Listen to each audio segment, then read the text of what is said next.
죽을 병에 걸린 사람이 있었습니다. 지난주에 살펴본 바와 같이 베다니에 사는 나사로가 그 사람입니다. 마리아와 마르다가 급히 사람을 보냈어요. 예수님에게 사랑하는 자가 병들었습니다. 빨리 와서 구해주십시오. 이렇게 이제 요청을 했죠. 근데 예수님께서는 그 얘기를 듣고 이렇게 말씀하셨습니다. 이 병은 죽을 병이 아니라 하나님의 영광을 위함이요 하나님의 아들이 이로 말미암아 영광을 받게 하려 함이라. 이렇게 말씀을 하셨습니다. 성경은 분명히 말씀하죠. 예수께서 본래 마르다와 그 동생과 나사로를 사랑했다. 그런데 그 사랑하는 자가 병들었다. 내용사를 보면 죽을 병입니다. 그 죽을 병에 들었다 하는 얘기를 듣고도 계시던 곳에 이 베다니에서는 하루길입니다. 하루길. 꽤 멀리 계셨던 거예요. 그곳에 이틀을 더 유하십니다. 이틀을 더 유하셨다. 그리고 이틀이 지난 후에 제자들과 함께 유대로 가자 이렇게 얘기를 하시죠. 하시는 말씀이 우리 친구 나사로가 잠들었다. 내가 깨우러 가노라. 이렇게도 말씀하셨어요. 근데 제자들이 얘기합니다. 주여 잠들었으면 낫겠나이다. 예수님께서 말씀하신 이 표현을 이제 오해한 거죠. 잠들었다는 건 나사로가 죽었다 이 얘기를 하신 건데 제자들은 곧이곧대로 잠들었다고만 이렇게 이제 알게 된 거예요. 그렇게 생각한 거예요. 예수님이 다시 고쳐 말씀하시죠. 나사로가 죽었느니라. 그러면서 하시는 말씀이 이겁니다. 내가 거기가 어디입니까? 나사로의 집에 있지 아니한 것을 너희를 위하여 기뻐한다. 너희를 위하여 기뻐한다. 어떤 유익을 주실 것인가? 이는 너희로 믿게 하려 함이라. 너희에게 믿음을 주게 돼서 차원 높은 믿음 그 길을 보여주게 돼서 나는 기쁘게 여긴다. 예수님이 이렇게 말씀을 하십니다. 그러면서 이제 바삐 발걸음을 옮기셨겠죠. 오늘 본문 17절에 보면 예수님이 이제 베다니 근처까지 오신 내용을 담고 있습니다. 근데 그때 나사로가 무덤에 있은지 이미 나흘이라. 무덤에 있은지 이미 죽은 지 이미 나흘이 됐습니다. 나흘이 됐어요. 자, 유대 전통에서 죽은 지 나흘, 그거는 어떤 시간이냐면 불가능의 시간입니다. 어떤 면에서요? 다시는 되살릴 수 없는, 죽음에서 건질 수 없는 그런 시간으로 그들은 이해를 했습니다. 그러니까 인간적인 기대가 완전히 소멸된, 완전히 기대가 사라진 그 후에 예수님이 베다니에 도착을 하신 거예요. 베다니는 예루살렘에서 오리쯤 됐다고 돼 있죠. 오리는 2km 가까운 곳입니다. 많은 유대인들이, 그러니까 아마 베다니만 아니라 혹은 예루살렘에서도 많은 유대인들이 마르다 마리아를 위로하기 위해서, 왜? 오라비 나사로가 죽었으니까 조문하기 위해서 이제 온 거예요. 근데 마르다가 예수님이 오신다는 소식을 들었습니다. 기다리고 기다리던 예수님이 이제 오빠 장례 다 마치고 나사로 시키는 무덤 안에 있는 그 시점에 오셨다고 하니까 한편으로는 아쉬움이 컸겠죠. 그리고 나가서 맞이합니다. 자, 그리고 예수님 보면서 이렇게 여쭙습니다. 주께서 여기 계셨더라면 내 오라버니가 죽지 아니하였겠나이다. 예수님의 부재에 대해서, 예수님께서 지체하신 것에 대해서 짙은 아쉬움을 표현하고 있음을 우리가 보게 됩니다. 그러나 22절에 보면 또 한편에 그 믿음의 고백도 담겨 있음을 보게 돼요. 그러나 나는 이제라도 주께서 무엇이든지 하나님께 구하시는 것을 하나님이 주실 줄을 압니다. 이렇게도 이야기를 합니다. 자, 뭐라고 했습니까? 무엇이든지 주께서 무엇이든지 하나님께 구하면 하나님이 다 들어주실 줄로 믿습니다. 이렇게 고백을 했어요. 근데 예수님께서 대뜸 뭐라고 합니까? 네 오라비가 다시 살아나리라. 네 오라비가 다시 살아날 거다. 이렇게 말씀을 하시니까 24절에 뭐라고 합니까? 네, 예수님 마지막 날 부활 때에 다시 살아날 줄을 제가 압니다. 제가 믿습니다. 이렇게 답을 한 겁니다. 마르다는 분명히 했잖아요. 무엇이든지 하나님께 구하는 건 다 하나님이 들어주실 줄로, 다 이루어질 줄로 믿는다고 얘기했지만 그 무엇이든 가운데는 오빠 나사로가 다시 살아나는 것, 그거는 포함되어 있지 않았어요. 들어있지 않았어요. 부활은 마지막 날에 있을 것이다. 이렇게만 믿은 거예요. 오늘 당장, 곧 당장에 일어날 기대를 전혀 하지 못했던 것입니다. 그것은 어떤 면입니까? 예수님이 이곳에 계셨더라면, 좀 빨리 오셨더라면, 이 얘기는 뭐예요? 예수님 모든 병, 그것이 중한 병이라 할지라도, 죽을 병이라 할지라도 모든 병에서 다 고칠 수 있음을 믿습니다. 이거 아닙니까? 그러나 죽은 자를 살리실 줄은 그가 몰랐던 거예요. 그런 믿음은 갖고 있지 않았던 것입니다. 예수님이 말씀하시죠. 나는 부활이요 생명이니, 나는 부활이요 생명이다.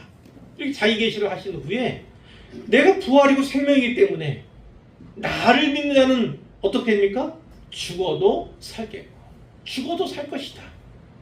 무릇 살아서 나를 믿는 자는 영원히 죽지 아니할 것이다. 이렇게 말씀하시면서 이것을 네가 믿느냐? 이것을 네가 믿느냐? 마르다에게 이렇게 묻습니다. 자, 이것을 내가 믿느냐? 이 예수님의 질문은 어떤 겁니까? 예수님께서 자기 자신을 나는 부활이요 생명이라고 분명히 계시하셨기 때문에 부활인 나를 보라, 생명인 나를 보라, 이 말씀과도 다르지 않은 것입니다. 부활은 믿는 자들에게 장차 주어질 보상과 같은 것입니다. 그것이 틀리지는 않아요. 그러나 우리가 또 한편 기억해야 할 것은 부활은 오늘 이 땅에서 우리가 누려야만 할 영원한 생명이라는 한 측면 또한 놓쳐서는 안 되는 겁니다. 부활은 장차 앞으로 마지막 날에 경험해야 할 것만 아니라 이 땅을 살아가면서 오늘 우리 삶의 자리에서 날마다 경험해야 할 실제다. 예수님이 이렇게 말씀하시는 겁니다. 마르다가 그 말씀 듣고 대답하지요. 주여 그러하오이다. 주는 그리스도시요 세상에 오시는 하나님의 아들이신 줄 내가 믿나이다. 이렇게 얘기합니다. 자, 진짜 믿었을까요? 진짜 믿었을까요? 믿음이 변한 겁니까? 아직은 확실치 않아요. 아직은 완전하다 이렇게 말하기는 어려워요. 우리가 하나 생각할 것은 마리아가 이렇게 신앙 고백했잖아요. 이 신앙 고백 누구의 신앙 고백과 유사합니까? 바로 베드로의 신앙 고백과 매우 유사하지요. 마태복음 16장 16절에 주는 그리스도시요 살아계신 하나님의 아들이십니다. 그래서 예수님이 칭찬하셨던 네 생각이 아니라 네 지식이 아니라 하나님이 너에게 알게 해주신 거다. 이렇게까지 칭찬하셨던 그 신앙 고백과 매우 닮아 있습니다. 그러나 이 신앙 고백을 한 마르다 역시 죽음의 현실 앞에서는 여전히 착잡한, 죽음의 현실 앞에서는 여전히 무너져 있다. 이렇게 볼 수가 있는 거예요. 그러니까 우리가 새겨야 할 건 이겁니다. 이 부활이라는 거, 부활. 단지 지식적으로 부활한 지식 높여가는 것 물론 중요할 수 있습니다만 거기에 머물러서는 안 된다는 겁니다.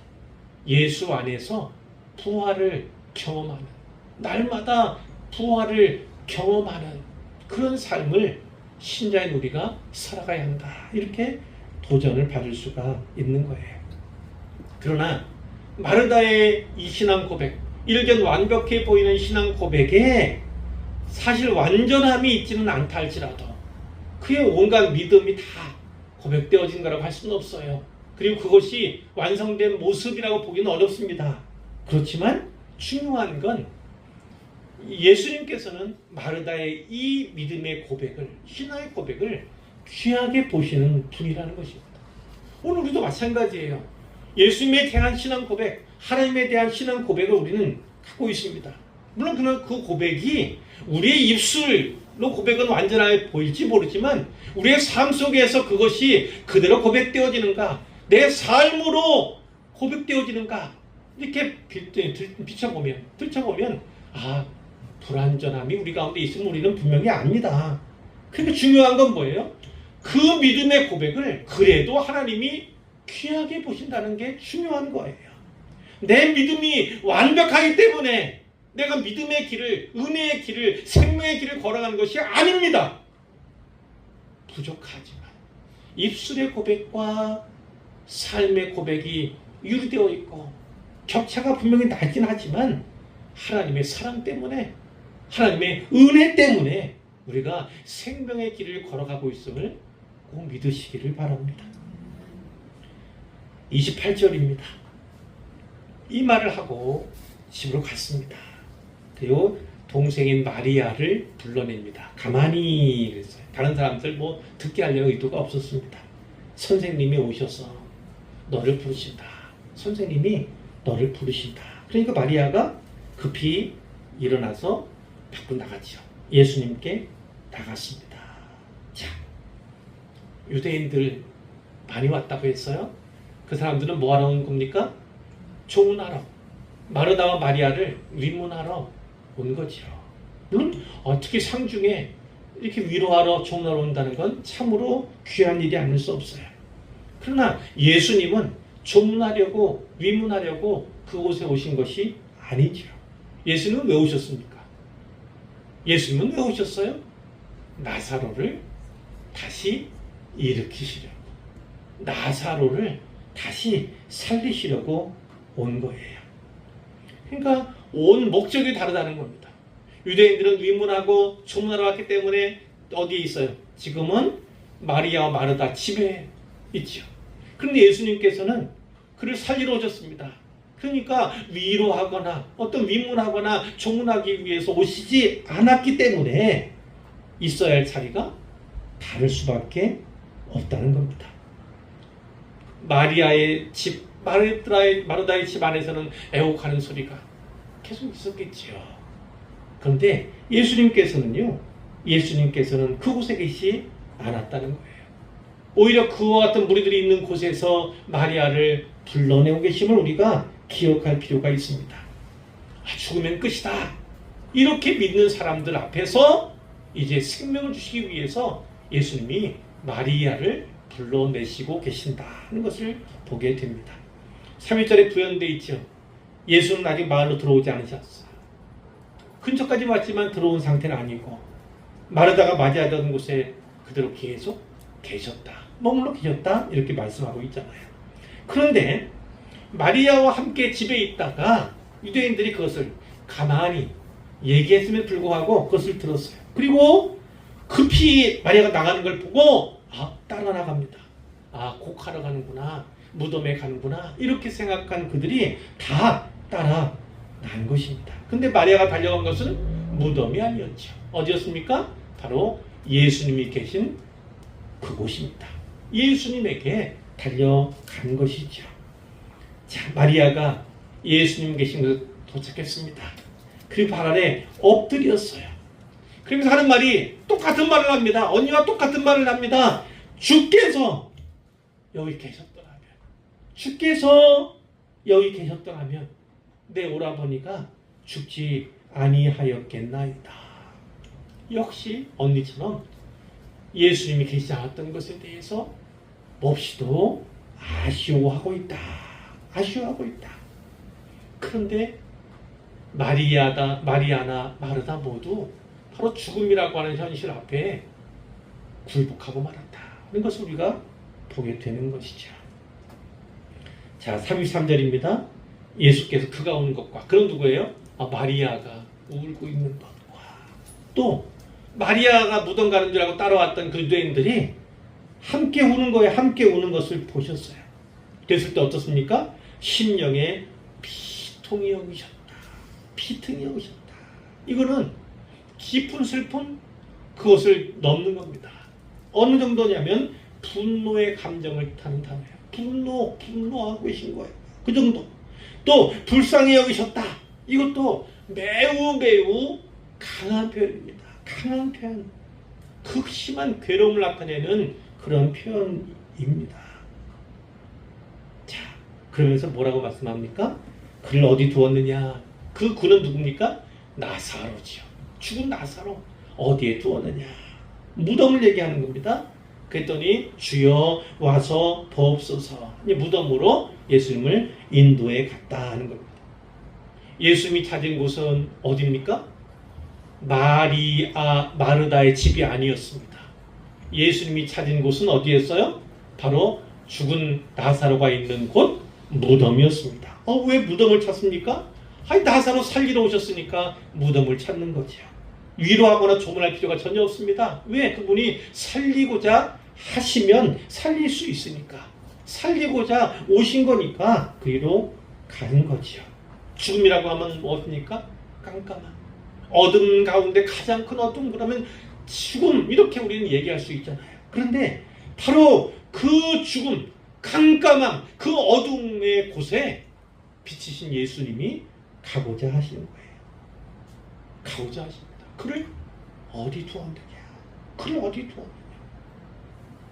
죽음의 포로가 된 사람에게 뜨거운 사랑을 보여주시기 위해서, 그 죽음 가운데 그를 자유케 하시기 위해서 예수님께서 물으신 겁니다. 물으신 거예요.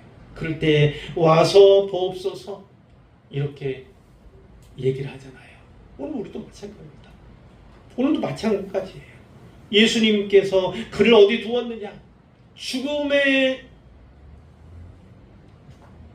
공포 앞에서, 그리고 죽어가는, 그리고 죽음의 포로 잡힌 그가 어디 있느냐? 물으실 때 여기 있습니다. 그가 여기 있습니다. 이렇게 주님께 인계해야 할 것이 바로 교회인 우리의 사명임을 우리가 기억해야 합니다. 예수님이 그때 어떻게 하셨어요? 눈물을 흘리셨어요. 눈물을 흘리셨어요. 그분은 하나님이에요.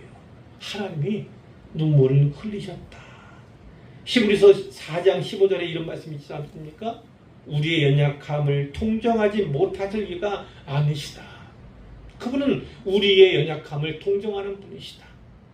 통정하는 분이시다. 다 알 뿐만 아니라 함께 아파하고 함께 눈물 흘리는 분이시다. 함께 우는 분이시다. 이렇게 예수님이 말씀하신 것처럼 우는 자들과 함께 울라, 우는 자들과 함께 울라 하신 것처럼 그분이 친히 우는 자들과 함께 우는 것입니다. 그런데 여느 울음과는 다른 거예요. 왜? 그분은 하나님이시기 때문에 그렇죠. 죽음의 현실 앞에 무너진 이들, 그들을 바라보시는 통한의 눈물이 바로 예수님의 눈물인 것입니다. 그러나 거기서 멈추는 것이 아닙니다. 사망 권세에 대해서 하나님께서 분노하시는 거예요. 격렬하게 분노하시는 것입니다. 또 하나는 죽음에 맞서고자 하는, 그 세력에 맞서고자 하는 비장함을 드러내시는 장면이다, 이렇게 볼 수가 있어요. 그러나 모든 것 다 차치하고라도 주님의 눈물은 어떤 의미다? 바로 우리를 향한 사랑의 눈물이다, 이렇게 보면 되겠습니다.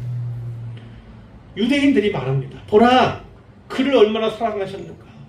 나사로를 얼마나 사랑하셨는가. 사람들이 아는 거예요. 나사로, 마르다, 마리아 얼만큼 사랑하셨는지는 성경 곳곳에 이 사건 관련한 본문에 계속 나오고 있잖아요. 반복적으로 나오고 있지 않습니까? 얼마나 사랑하셨는지. 그러니까 사람들도 인정하는 겁니다. 아, 그가 나사를 얼만큼 사랑했는지. 그러니까 그렇게 우는구나. 이렇게 인정을 한 거예요. 또 어떤 사람은 이렇게 말합니다. 맹인의 눈을 뜨게 한 이 사람이 예수님이지 않습니까? 맹인의 눈을 뜨게 했으면서 이 사람은 죽지 않게 할 수 없었더냐? 이 사람은 죽지 않게 만들 수 없었더냐? 이것은 일종의 어떤 겁니까? 시비죠. 일종의 비난을 담고 있습니다. 비난을 담고 있어요. 어떤 사람들은 그런 겁니다. 나사로를 얼마큼 사랑하셨는가? 그 얘기는 뭐냐면 나사로에게 국한하고 있는 겁니다. 예수님의 눈물은 거기서 그치는 것이 아니에요. 거기에 있는 모든 이들 뿐만 아니라 온 인을 향해서 예수님께서 우는 것입니다. 죽음의 현실 앞에서 늘 굴복하는, 늘 무릎 꿇고 아파하고 두려워하는 바로 그 인류를 위해서 예수님께서 우신 것인데, 사람들은 나사로를 사랑했기 때문에 우는 거다 이렇게 이야기를 해요. 그러니까 좁혀서 예수님의 그 눈물의 의미를, 진정한 의미를 깨닫지 못하는, 또 어떤 사람들은 바로 그겁니다. 나사로를 죽지 않게 할 수 있었을 텐데 뭐 이렇게 가는 거죠. 그 사람은, 저 사람은 맹인은 뜰 수가 있지만 죽은 사람은 살릴 수 없다, 이렇게 단정을 할 수도 있는 거예요. 예수님을 의심하는 거죠. 의심하는 것입니다. 그래 놀라운 것이죠. 오늘 본문은 아닙니다만 다음 본문에 바로 이렇게 의심하는 사람들, 예수님의 눈물의 의미에 대해서 깨닫지 못하는 이 사람들이 어떻게 됩니까? 예수님의 증인이 됩니다. 어떤 나사로의 부활, 그 부활의 증인이 되는 것을 우리가 보게 되는 것입니다. 때로는 오해, 때로는 의심 받을 수 있습니다. 그러나 그럼에도 불구하고 주님께서는 주님의 일을 하시고, 그리고 그 의심 것을 다 걷게 하시는 그런 분이신 줄 우리가 믿어야 할 줄로 믿습니다. 자, 이 본문 오늘 살펴본 내용인데요. 이 본문이 우리에게 주시는 메시지는 어떤 것일까를 몇 가지로 살펴보려고 합니다. 첫 번째는 이겁니다. 이렇게 잡아봤어요. 인간적인 기대가 완전히 무너진 후에, 인간적인 기대가 완전히 무너진 후에, 나사로 병들었습니다. 죽을 병입니다. 예수님 오시지 않으면 죽을지 모릅니다. 사람을 멀리 보냈습니다. 하필이면 예수님께서 멀리 계셨어요. 이 보냄을 받은 사람도 한나절 걸려야 되는, 하루를 걸려야 하는. 그리고 예수님이 또 이틀을 머무셨잖아요. 있던 게 예수님이 또 마리아, 마르다, 이 나사로의 집이 있는 베다니에 오실 때 또 하루, 무려 나흘이 걸리면 나흘이면 어떻다고요? 뭐 유대인들의 관념, 뭐 오늘의 우리의 관념도 마찬가지입니다만 그들의 관념은 3일까지는 기회가 있지만 사흘은 끝이다, 이렇게 뭐 생각하는 그런 전통적인 관념들이 있다고 해요. 그러나 뭐 사흘 그러면 어떻게 합니까? 이제는 뭐 도저히 회생 불가능한 그런 때가 아니겠습니까?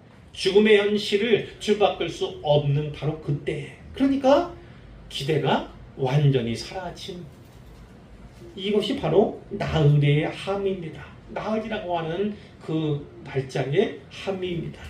근데 예수님께서는 왜 이렇게 인간적인 기대가 완전히 사라진 그때까지 기다리셨습니까?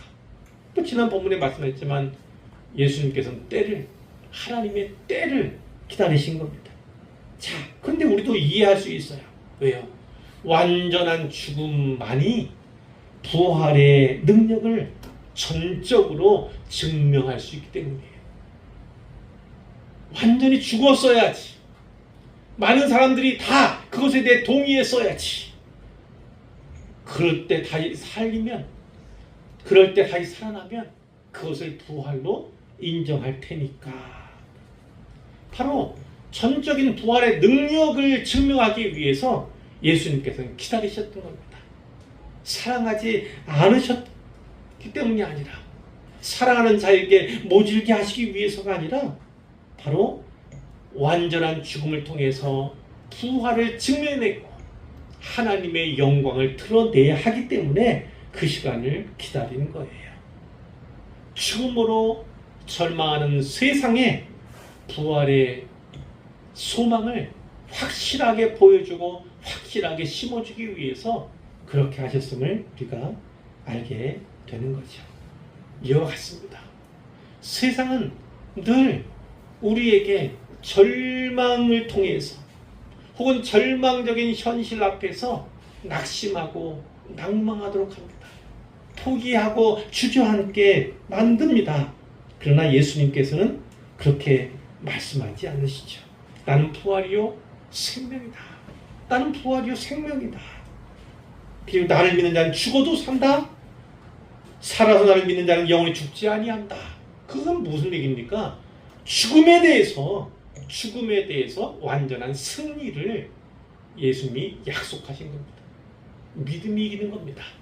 믿음은 죽음마저 이긴다. 예수님께서 분명하게 선포하는 겁니다. 우리 살아갈 때 세상의 소리에 너무 귀 기울이는 때가 많아요. 사람의 소리에 귀 기울일 때가 많습니다. 마음을 빼앗기고 낙심하고 희망을 접고 낭망할 때가 너무나 많이 있어요. 그러나 예수님께서는 분명히 말씀합니다. 나는 부활이요 생명이다. 이 말씀을 우리가 계속 자주 듣고 마음에 새겨야 할 줄로 믿습니다. 자, 두 번째로 볼 거는 마리아, 마르다. 예수님이 사랑하시던 그 자매 모두 예수님 만났을 때 뭐라고 했습니까? 주께서 여기 계셨더라면, 주께서 여기 계셨더라면. 똑같은 얘기를 하지 않습니까? 그러니까 이거는 뭐예요? 이들이 예수님에 대한 분명한 신앙, 믿음을 갖고 있어요. 그런데 늘 사람은 비슷합니다. 어떤 슬픔과 믿음 사이에서 늘 갈등합니다. 믿음이 없어서가 아니에요. 믿음이 있는 신자라도 늘 슬픔과 믿음 사이에서 왔다 갔다 하는, 그 안에서 계속해서 널뛰기를 하는 그런 모습들이 분명히 그렇죠. 마르다와 마리아의 이 말에는요, 주께서 여기 계셨더라면 내 오라버니가 죽지 아니하였겠나이다. 이 말은요, 믿음도 있지만 한편으로는 아픔도, 아쉬움도 있는 이런 거죠. 그러니까 아쉬움과 믿음이 혼재되어 있다. 혼재되어 있음을 우리가 보게 됩니다. 예수님께서 계셨더라면 오빠 죽을 병에서 고쳐줄 텐데, 이런 믿음은 분명히 있어요. 그런데 한편으로는요, 나으리시 났으니 지금은 늦었다. 또 이러한 절망도 그에게는 있었던 것입니다. 그러니까 우리는 그렇게 늘 얘기하지 않습니까? 계셨더라면, 주님이 계셨더라면. 그러나 분명히 말씀합니다. 성경이 말씀하잖아요. 그 주부님이 여기 계셨더라면 좋았을 텐데. 그 주님이 누굽니까? 바로 예수님이에요. 그 예수님이 오늘 우리와 함께 계심을 꼭 믿으시기를 바랍니다. 세 번째 말씀드릴 것은 나는 부활이요 생명입니다. 생명이니 이 자기 계시예요. 자, 무엇을 말씀합니까? 이 마리아와 마르다가 이해하지 못했던 것은 무엇입니까? 그것은 장래에 있을, 부활은 미래에 있을, 이 생각이 가르치는 거예요. 그러나 예수님 분명히 말씀합니다. 부활은 현재형이다. 부활은 현재형이다 라고 말씀합니다. 왜냐? 그분이 자기 자신을 뭐라고 했어요? 부활은 어떤 때, 나중에 이 시간의 개념으로 그분을 계시한 것이 아닙니다. 뭐라고 했습니까? 부활은 자기 자신이다. 예수님 자신이다. 부활은 예수님 자신이다. 이렇게 말씀을 하신 겁니다. 그러니까 부활에 대해서 우리는 접근법을 바꿀 필요가 있습니다. 부활은 뭐다? 부활은 인격이다. 누구의? 바로 예수님의 인격입니다. 그렇기 때문에 그분이 우리와 함께 하시는 한 부활은 내일의 일이 아니라 바로 오늘 일어나는 일이다. 지금 일어나는 일이다. 이것이 바로 부활이 우리에게 주시는, 성경이 우리에게 주시는 메시지입니다. 예수님 자신이 생명이고 예수님 자신이 부활이기 때문에 그분과 인격적인 교제를 나누는, 그분과 인격적인 사귐을 갖는 우리들은요, 다 부활이신 생명이신 예수님과 함께 있음을 우리가 잊어서는 안 되겠습니다. 네 번째 말씀드릴 것은 예수께서 눈물을 흘리시더라. 짧은 구절 아닙니까? 근데 이 짧은 구절이지만 진짜 큰 진리, 거대한 진리가 여기에 담겨 있습니다. 예수님께서 눈물을 흘리십니다. 그분은 어떤 분이에요? 하나님의 아들, 하나님 자신. 그분은 어떤 분이십니까? 모든 권세를 꺾으신, 또 나아가 죽음을 이기신 그분 아닙니까? 그런데 그 예수님께서 나사로를 위해서 우십니다. 그러나 나사로만 위해서 우는 것이 아니에요. 나사로로 표상되는 인류를 위해서 우시는 겁니다. 그 인류 가운데는 바로 우리가 있습니다. 예수님께서는 바로 우리를 위해서도 우시는 분이에요. 우리를 위해서도 우시는 분이시다. 이것이 바로 하나님이 우리에게 주시는 위로의 메시지가 아니겠습니까? 주님이 때로는 울기도 하셨네 이렇게 얘기하지만, 그 찬송 가사에도 있지만 예수님은 우리를 위해서도 우시는 하나님이시다 라는 것을 우리가 반드시 붙잡아야 합니다. 죽음을 이기신 권능의 주님, 바로 그 예수님께서 고통 가운데 있는 우리를 위해서 함께 우시는, 인격이야말로 부활이시고 생명이신 그분이 우리에게 해줄 수 있는 최대한의 위로다, 이렇게 우리는 받을 수가 있는 것이죠. 결론이에요. 부활의 신앙은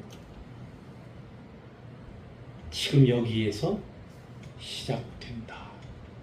부활의 신앙은 지금 우리 살고 있는 이 시간에 여기에서 시작된다. 우리가 기억해야 할 것은 세 가지입니다.